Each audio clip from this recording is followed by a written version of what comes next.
போன வருஷம் கீர்த்திக்கான ஒரு பொண்ணுக்கு வந்து அங்கே ஒரு வீட்டில் வந்து 13ஆம் நம்பர் வீட்டில் வந்து ஒரு பேய் பூந்துருச்சுன்னு சொல்லிட்டு அந்த பொண்ணு உடம்புல பூண்டு வந்து இப்போ தான் இந்த விநாயகரை கண்டுபிடிச்சாங்க. அதான் உங்களுக்கு அந்த பாட்டுலேயே வந்திருக்கும். இப்போ நம்ம இந்த சோலையம்மன் கோயிலை சுற்றி நடக்கிற கதைகளை பற்றி நம்ம உங்களுக்கு சொல்ல போகிறோம். இந்த மூங்கில் வந்து 60 வருஷம் பழமையானது. அந்த பார்க் கட்டும் போது இதான் சீசாவாக வச்சுருந்தாங்க. ஆணி கூட நீங்கள் பாருங்கள் விட்டு வாங்க காய்ஸ் போகலாம் வாங்க. இதான் நம்ம இதோ பாருங்க சோலையம்மன் கோயில் அப்போ எப்படி இருந்துச்சுன்னு ஒரு ஃபோட்டோ நான் கூகுளில் பார்த்து உங்களுக்கு அனுப்புகிறேன். நீங்கள் இந்த அடுத்த வீடியோவில் பார்க்கலாம். இதை நீங்கள் பாருங்கள். இதெல்லாம் பாருங்கள் எவ்வளோ நாஸ்தியாக இருக்குது காய்ஸ். நீங்களே பாருங்க.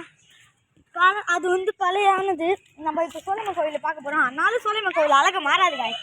அதை பாருங்க காய்ஸ். அந்த கோபுரத்தை இங்கே இருக்கிறது தான் காய்ஸ் எனக்கு ரொம்ப பிடிக்கும்.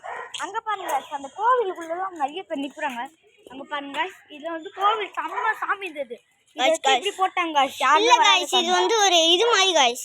அது எமர்ஜென்சினா ஒரு ஜாம்பி வைரஸ் வந்துச்சுன்னா கோயில் மாதிரி கட்டுவாங்க. இது வந்து நம்ம திருவிழா நேரத்துலலாம் இங்கே தான் வந்து பாட்டு பாடுவாங்க. நம்ம இதெல்லாம் கண்டுபிடிக்கணும் காய்ஸ். நாங்கள் அடுத்த சாமியை பாருங்க காய்ஸ். இது நீங்கள் வந்து பார்த்துருக்கே முடியாது. இது வந்து ஜப்பான்காரங்கன்னு சொல்ல முடியாது. நிறைய இடத்துல பார்த்துருப்பீங்க. ஆனால் இந்த அளவுக்கு அழகான சாமியை பார்த்துக்க முடியும். வாங்க காய்ஸ். அடுத்த நீங்கள் இதை சுற்றி பார்த்தீங்கன்னா எவ்வளோ புறாக்கள் இருக்கும் நீங்களே புறாக்கள். இப்போ நீ வீடியோ எடுறா நான் போய் பாட்டுறேன். என் கூட புறாக்களை நீங்கள் பாருங்க காய்ஸ். எல்லாம் ஓடுறேன் காய்ஸ். புறாக்கள் ஓடுறேன்.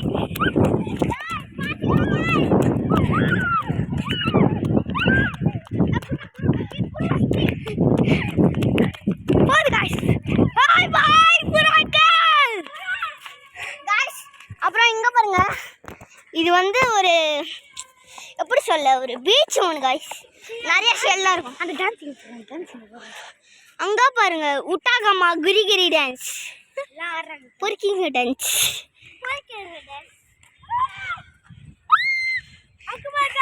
ஆம்பளை ஆடலாமா?